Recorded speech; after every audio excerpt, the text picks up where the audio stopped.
사도신경으로 신앙 고백하겠습니다. 나는 전능하신 아버지 하나님 천지의 창조주를 믿습니다. 나는 그의 유일하신 아들 우리 주 예수 그리스도를 믿습니다. 그는 성령으로 잉태되어 동정녀 마리아에게서 나시고 본디오 빌라도에게 고난을 받아 십자가에 못 박혀 죽으시고 장사된 지 사흘 만에 죽은 자 가운데서 다시 살아나셨으며 하늘에 오르시어 전능하신 아버지 하나님 우편에 앉아 계시다가 거기로부터 살아있는 자와 죽은 자를 심판하러 오십니다. 나는 성령을 믿으며 거룩한 공교회와 성도의 교제와 죄를 용서받는 것과 몸의 부활과 영생을 믿습니다. 아멘. 찬송가 300장 찬양하겠습니다.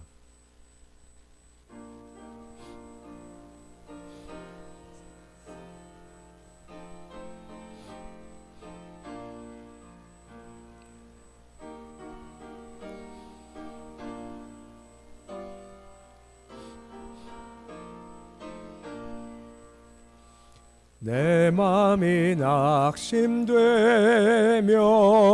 근심에 눌릴 때 주께서 내게 오사 위로해 주시네. 가는 길 캄캄하고 괴로움 많으나 주께서 항상하며 내 짐을 지시네. 그 은혜가 내게 족하네. 그 은혜가 족하네. 이 괴로운 세상 지날 때 그 은혜가 족하네. 희망이 사라지고 친구 날 버릴 때 주 내게 속삭이며 새 희망 주시네. 싸움이 맹렬하여 두려워 떨 때에 승리의 왕이 되신 주 음성 들리네. 그 은혜가 내게 족하네. 그 은혜가 족하네. 이 괴로운 세상 지날 때 그 은혜가 족하네. 번민이 가득 차고 눈물이 흐를 때 주 나의 곁에 오사 위로해 주시네. 환난이 닥쳐와서 어려움 당할 때 주님의 능력이 원수를 이기네. 그 은혜가 내게 족하네. 그 은혜가 족하네. 이 괴로운 세상 지날 때 그 은혜가 족하네. 369장 찬양하겠습니다.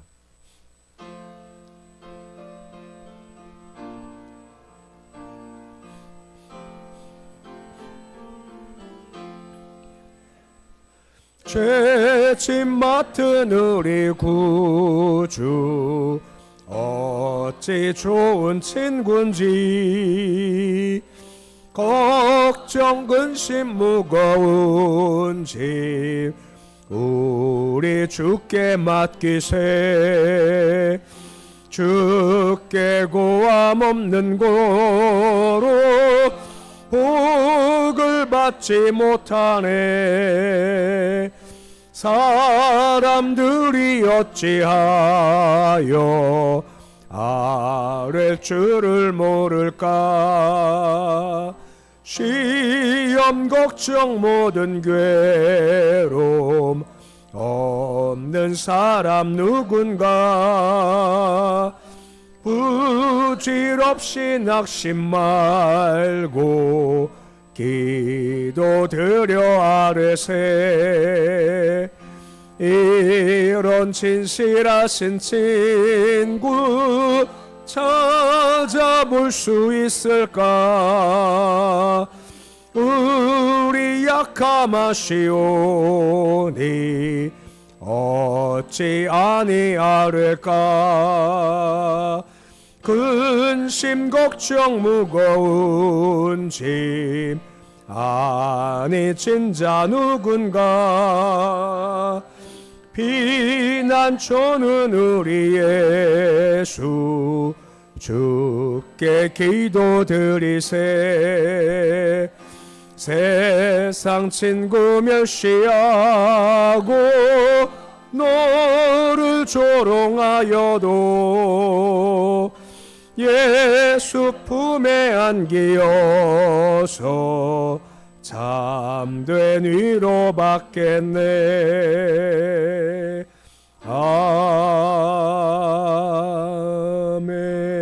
아멘.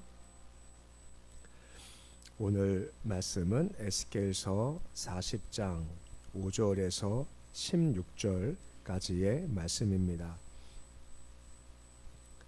에스겔서 40장 5절에서 16절까지의 말씀입니다.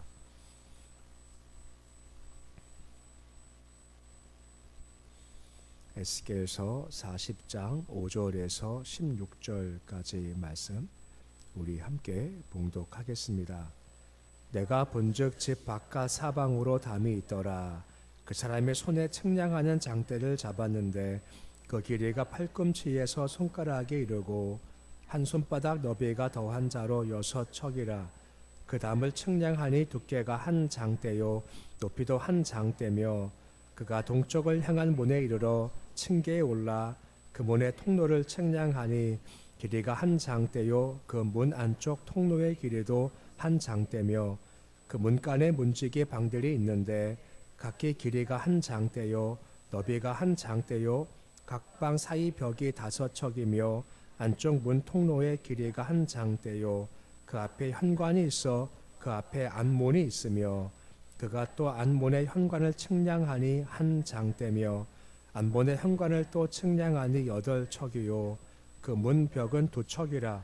그 문의 현관이 안으로 향하였으며 그 동문간의 문지기 방은 왼쪽에 셋이 있고 오른쪽에 셋이 있으니 그 셋이 각각 같은 크기요 그 좌편 벽도 다 같은 크기며 또 그 문 통로를 측량하니 너비가 10척이요 길이가 13척이며 방 앞에 칸막이 밖이 있는데 이쪽 칸막이 벽도 한 척이요 저쪽 칸막이 벽도 한 척이며 그 방은 이쪽도 6척이요 저쪽도 6척이며 그가 그 문간을 측량하니 이 방 지붕가에서 저 방 지붕까지 너비가 25척인데 방문은 서로 반대되었으며 그가 또 현관을 측량하니 너비가 20척이요 현관 사방에 뜰이 있으며 바깥 문 통로에서부터 안문 현관 앞까지 50척이며 문지기 방에는 각각 닫힌 창이 있고 문안 좌우편에 있는 벽 사이에도 창이 있고 그 현관도 그러하고 그 창은 안 좌우편으로 벌여 있으며 각 문 벽 위에는 종려나무를 새겼더라. 아멘. 우리가 어제 1절로 4절까지 말씀에서는 주께서 새롭게 회복하실 이스라엘에 세워지게 될 새 성전을 자세히 수리하기 전에 환상이 정해진 때가 언제고 또 장소가 언제고 또 에스겔로 하여금 잘 보고 잘 듣고 마음에 생각해서 그것을 전하라 하는 말씀을 우리가 보았습니다.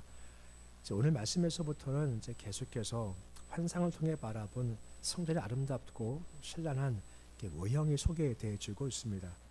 원래 오늘이 27절까지 말씀을 볼 건데 동문, 바깥들, 북문, 남문에 대한 얘기가 쭉 나와 있습니다. 말씀 보면 나오지만 측량하니 몇 척이다, 뭐 한 척이다, 20척이다 하면서 어떤 측량들을 잘 소개를 해주고 있습니다. 중요한 것은 주께서 에스겔한테 이렇게 아름답고 웅장한 새 성전 환상을 보여주신 이유가 과연 뭐냐라고 하는 겁니다. 이건 에스겔서에서 계속 반복되는 얘기입니다. 이스라엘 백성이 포로 생활 가운데 있었을 때에 그들로 하여금 여기가 아니라 장차 갈 곳은 회복될 이스라엘 너희 고향이다 한 것을 보여주고 소망을 주시기 위함이다 라고 한 것입니다. 지금 저런 말미암아 하나님과 단절돼서 포로 생활을 하고 있지만 주가 정하신 때가 되면 다시 돌아올 거고 주와 친밀한 가운데 회복될 거고 그러면 새 성전 가운데 예배를 드리는 모습이 이제 이루어질 거다 한 것들을 바라보게 하시기 위함이다 라고 하는 겁니다. 이 환상을 허락하시는 거죠. 근데 보면 나오지만 치수가 잘 나와 있지 않습니까? 정확히 나와 있어요. 우리는 봐도 이게 무슨 모양인지 잘 상상이 안 되는 만큼 참 자세하게 나와져 있죠. 그 이유 중 한 가지가 뭐냐면 이스라엘 백성들이 새 성전을 그려볼 때 자기가 보기에 좋은 대로 내가 보기에 좋은 대로 그리지 마라 라고 하는 겁니다. 정확한 모습은 아버지가 주시는 거다라고 하는 겁니다. 교회가 어떤 곳이냐, 우리가 교회가 이런 곳이지 하고 생각할 수 있지만 이것이 아니라 주가 주신 교회 모습 분명히 있다라고 하는 겁니다. 정확하게 자세하게 말씀을 해주신다라고 하는 겁니다. 한편 계속 보겠지만 정확하게 자세하게 치수를 잘 말씀하신 주를 바라보면서 그런 마음도 가져봐요. 야, 하나님은 참 우리에게 관심이 참 크신 분이시구나 라고 하는 겁니다. 관심이 있으시니 정확히 말씀하시는 겁니다. 종종 우리가 누구를 물어보지 않습니까? 그 사람 어때? 라고 물어보면 뭐 좋은 사람이야 할 수도 있겠지만 좋은 사람이야를 넘어서서 성격이 이렇고 성향이 이렇고 이게 참 자세하게 설명할수록 관심이 있다라고 하는 겁니다. 이건 주께서 그만큼 우리에 대한 관심을 가지고 계시다라고 하는 것입니다. 그러면서 이런 말씀이 하나 좀 떠오르게 되었습니다. 시편 33편 12절 말씀 보시면 주께서 말씀하신 것이 있으시죠. 시편 33편 12절인데 우리 말씀 같이 함께 읽어 보시겠습니다. 여호와를 자기 하나님으로 삼은 나라 곧 하나님의 기업으로 선택된 백성은 복이 있도다 라고 말씀을 해주고 있습니다. 선택된 백성이 복이 있다라고 하는 겁니다. 물론 이유가 참 많겠죠. 근데 이어지는 말씀 보면 딱 한 가지를 강조합니다. 33편 13절에 보시면 뭐라 말씀을 해주고 있습니까? 구보, 보사, 살피심이여 라고 하고 있죠. 다음 절 14절 말씀 보시면 똑같은 단어가 또 반복되는 겁니다. 33편 14절에 구보, 살피신도다. 그리고 이어지는 33편 15절도 똑같은 말이 반복됩니다. 구보 살피시는 이로다 라고 하는 겁니다. 구보보사라고 한 것이 뭘까요? 허리를 이렇게 숙이고 자세히 가까이 본다라고 하는 겁니다. 주께서 이스라엘 백성들이 비록 주인의 신분이지만 저 멀리서 바라보는 것이 아니라 굽어보신다라고 하는 겁니다. 그 이유가 무엇 때문입니까? 선택된 백성이기에 굽어보신다라고 하는 겁니다. 자세히 보고 대충 보지 않고 내 백성을 회복시킬 때 언제가 가장 좋은 때인지 무엇이 가장 좋은 방법인지 어떤 것이 가장 좋은 모습인지 자세히 그어보시고 그때 주께서 그들을 회복시키고 고향 땅 인도할 거고 거기 가면 이와 같은 성전이 있을 거다 하며 자세히 말씀하시고 준비해 주신다라고 하는 겁니다. 이게 바로 큰 복이가 우리가 은혜 가운데 있다는 것이 얼마나 감사한지 모른다라고 하는 겁니다. 항상 기억하십시오. 굽어 보신다는 겁니다.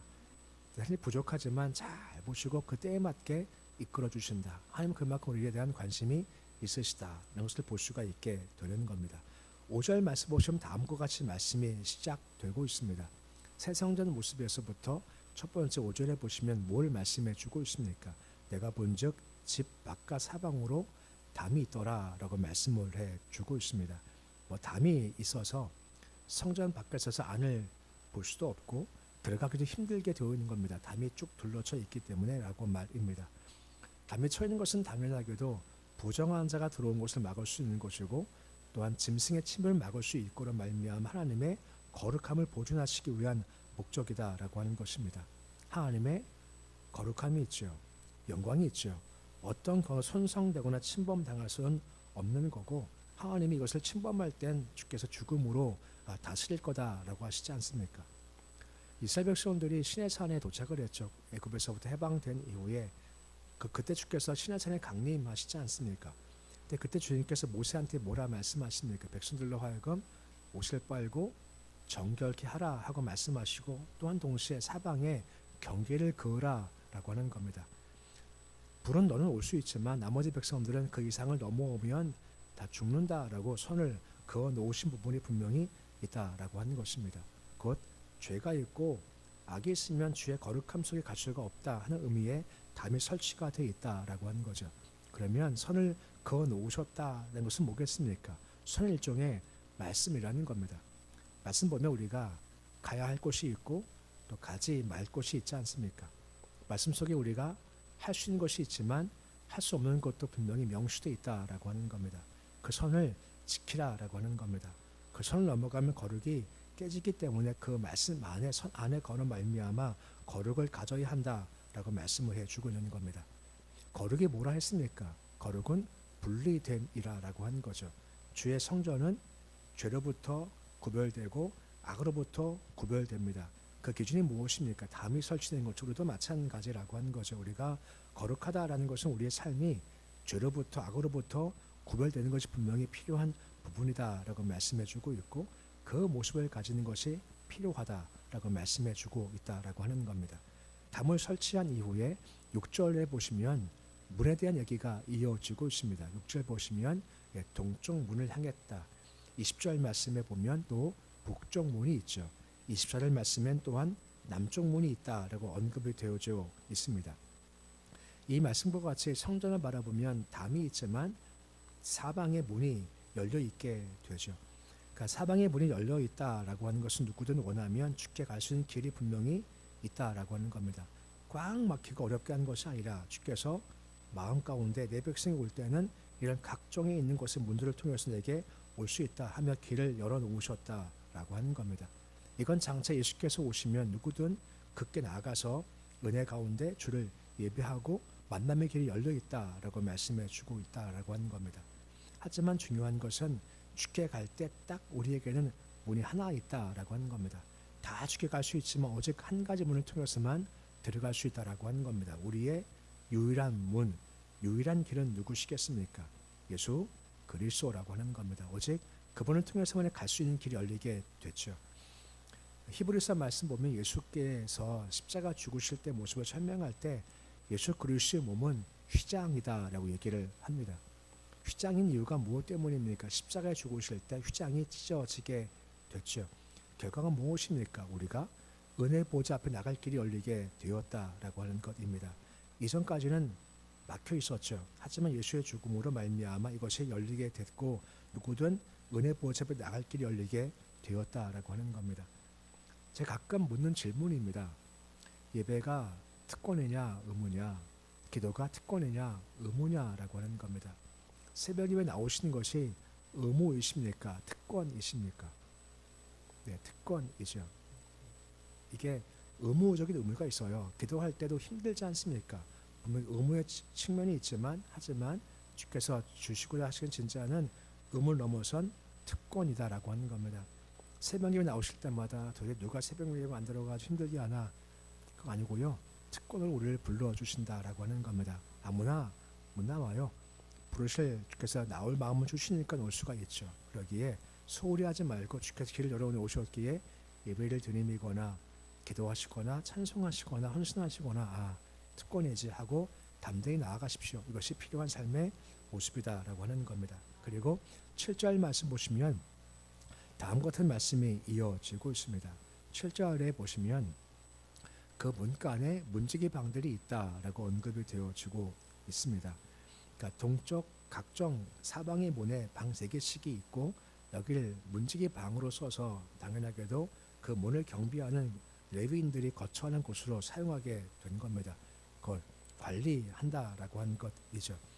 보통 우리가 문지기 하면 지금 어감상 별로 좋지 않지는 의미를 가지지만 사실은 그렇지 않습니다. 문지기가 참 중요한 겁니다. 성벽이 있지 않습니까? 성벽에 둘러싸여 있어요. 그러면 가장 약한 곳이 어딜까요? 성문입니다. 다 돌이지만 성문만큼은 돌로 못 만듭니다. 나무로 만들기 때문에 거기가 참 약하기 때문에 외국이 적이 침략할 때마다 항상 공격하는 것은 성문입니다. 이 방비가 너무너무 중요해요. 그래서 여기를 아무나 맡기지는 않습니다. 맡길 때 가장 믿을 만한 사람을 맡기게 되죠. 왜냐하면 성문의 책임자가 뇌물 받고 밤에 문을 열어주면 그 성은 그냥 끝장난다라고 하는 겁니다. 아무나 맡기지 못한다라고 하는 것입니다. 마찬가지입니다. 성전의 문을 지키는 것도 아무나 지키지 않고 주께서 택한 사람을 세우죠. 다윗 이후에 솔로몬 때 성전을 완공하지 않습니까?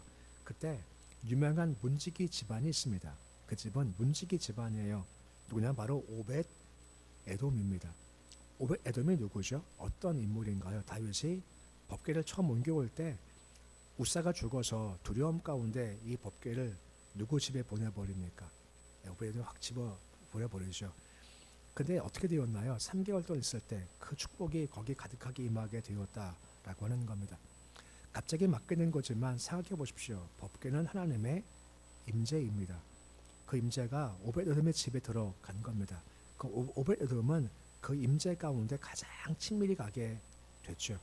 주께 가까이 갔었을 때 은혜가 임하니까 충성다운 자가 되었고 가장 막기 어려운 문지기를 할 수 있는 그 은혜의 길이 열리게 되었다라고 하는 겁니다. 오벳을 얘기할 때마다 항상 연관시키는 사람이 구련의 시몬입니다. 오벳에돔도 갑자기 맡게 된 자발적인 것이 아니라 맡게 된 거지만 가까이 경험한 것처럼 시몬은 마찬가지입니다. 십자가 지실 때 예수께서 그는 구경꾼이었습니다. 십자가 누가 지나보다 구경하는데 로마 군병이 어떻게 했습니까? 그를 잡아 끌어다가 네가 대신 져라고 했지 않습니까? 이것도 자발적인 것이 아니었습니다. 그냥 억지였던 거죠. 근데 가장 가까이서 예수를 만난 자가 바로 시몬이었던 겁니다. 어땠을까요? 예수와 함께 십자가를 졌었을 때 가장 먼저 뭐가 보이겠습니까?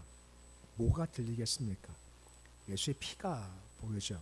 상처가 보이죠. 그리고 예수님의 숨소리, 신음소리가 가장 가까이에서 들린다라고 하는 겁니다. 그때 그가 뭘 느꼈겠습니까? 그 은혜를 충만히 경험하게 되던 거고 그 은혜가 삶을 달라지게 했다라고 하는 겁니다. 나중에 바울이 뭐라 말합니까? 나중에 바울이 이 시몬의 아내가 내 어머니라고 얘기를 합니다. 그만큼 집안이 확 달라지게 돼서 설교에서 유명한 믿음의 가문이 됐던 것이고 시몬 하면 사람들이 맞다. 그분 내가 알지 함으로 확 달라지게 됐죠. 그 이유가 무엇입니까? 주를 가까이 만나게 되는 겁니다. 가까이 만나는 은혜가 임하니까 죄와의 싸움이 가능한 겁니다. 그리고 나를 지킴도 가능하다라고 하는 것이고 그런 은혜의 통로가 될 수 있었다라고 하는 겁니다. 그래서 우리가 주께 가까이 가시고 또 가까이 가십시오. 한번 그런 생각도 한번 해봐요.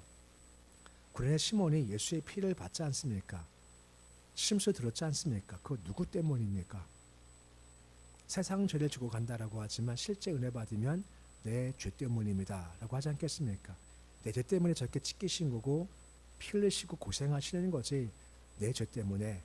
그러면 아마도 시몬이 나중에 은혜 받고 걸어갔었을 때 내 죄로 죽은 모습을 다 받기 때문에 내가 죄를 질 수 있겠나 하는 마음도 함께 가지게 되죠.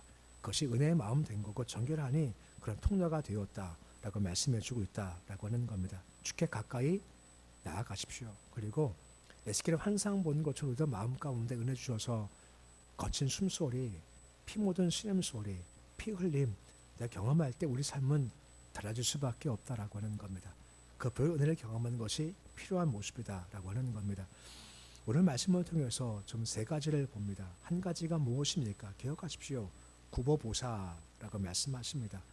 멀리서 보시는 것이 아니라 가까이 굽어 살피시는 것이 예수 그리스도의 모습이다라고 하는 겁니다.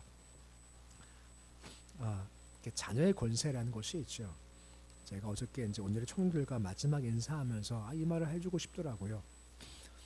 애원이가 기숙사 있다가요. 기숙사에서 나오게 됐습니다. 그래서 이제 자취를 하게 됐어요.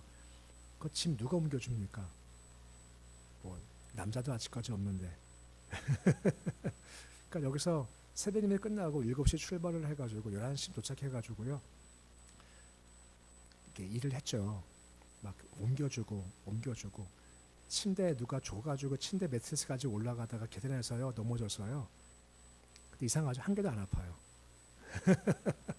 아, 푹신한가 봐요. 그리고 침대 옮겨주고 한 4시 가까이 출발해서 7시쯤에 도착을 했고 7시 반이면 도착을 했고 또 그날 밤에 또 오늘의 청년들이 12시인가 도착을 했거든요. 근데 별로 안 피곤해요. 왠지 아세요? 그거 누구 딸입니까?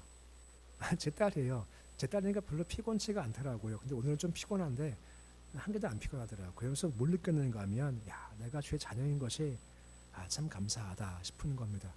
하나님께서 우리 바라보시면서 할 일 많으실 거예요. 야, 이거 잘못이냐? 이거 챙기고 저거 챙기고 저거 챙기고 저거 챙기고. 근데 하나님은요 안 피곤해 하신대요. 제가 여쭤봤어요. 안 피곤하시대요. 이것저것 고생해도요 또 구하러 왔니? 안 피곤하시대요. 하나님은 또 구하래요. 또 구하래요. 할 때 즐겁대요. 제가 아내하고 가면서 그런 말을 했습니다. 내가 과연 언제까지 이렇게 장시간 운전할 수 있고 짐을 막 옮겨줄 수 있을까? 저 나이가 있기 때문에 점점 나이가 먹으면 나중에 못하겠죠. 근데 하나님은요 그런 거 없으세요. 하나님은 전능하시고 전지하시고 다 하시는 분이라는 겁니다. 이게 얼마나 든든하겠습니까? 나와서요 많이 구하십시오. 아까 말씀드렸죠. 기도는 특권인 겁니다. 많이 구하시고 많이 받으십시오. 대신 많이 받은 다음에 은혜 경험한 다음에는 그 다음부터 자기를 잘 지키십시오. 담을 설치하시고 선을 그어 놓으셔서 이건 죄야, 이건 가면 안 돼 하고 정하셔서 우리 모습이 정결해야 한다라고 하는 것입니다. 말씀 기억하시면서 사랑하시는 주께 나가서 복이 있기 때문에 많이 구하시고 많이 주께 달라 하셔서 많이 받으시고 기쁨 충만하시고 그럴수록 우리가 은혜가 넘쳐서 죄로부터 구별된 거룩한 삶 사는 모습이 되실 수 있으시기를 우리의 주 이름으로 축원해 드립니다. 기도하겠습니다. 아버지 하나님, 우리가 주의 자녀인 것이 얼마나 큰 복인지 모릅니다. 말씀하십니다. 굽어 보신답니다. 살펴 주신답니다. 그리고 우리 부모가 그러하듯 자녀가 뭔가 요구할 때 기쁨과 즐거움 가운데 줄 수 있지 않습니까? 하나님도 그런 분이십니다. 우리가 주께 나와서 간구할 때, 기도할 때 또 왔냐? 또 구했냐? 또 필요한 게 있냐? 라고 하지 않습니다. 구하러 올 때마다 그래, 넌 내 자녀지 하고 주께서 기쁘고 즐거운 마음으로 응답해 주시는 분이시고 이끌어가 주시는 분이십니다.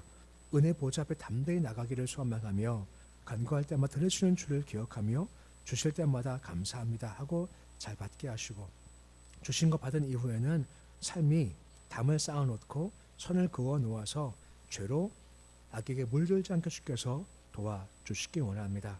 더 정결케 하시고 더 복된 길 잘 걸어갈 수 있도록 주여 도와주시옵소서. 새벽 예배 나올 수 있는 특권 주심을 참 감사를 드립니다.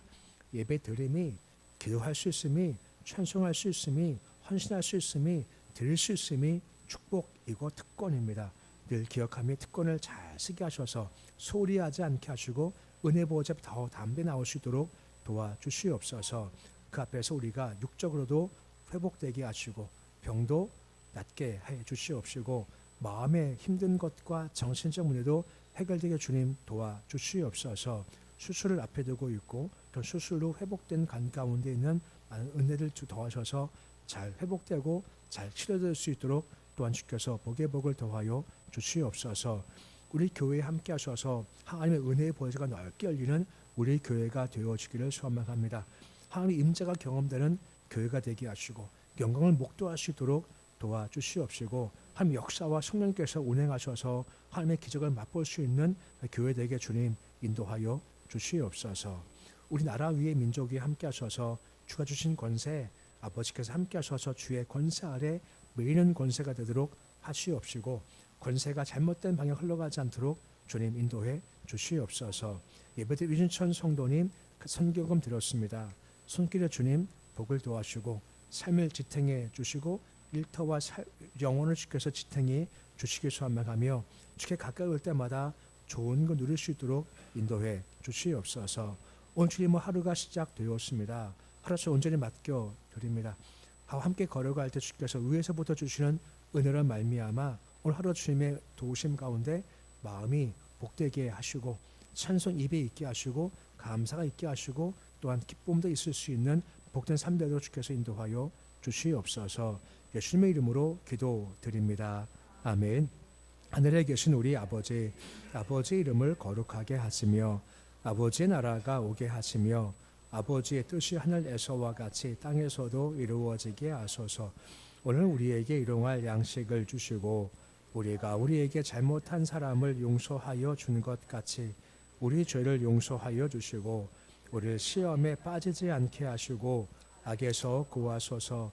나라와 권능과 영광이 영원히 아버지의 것입니다.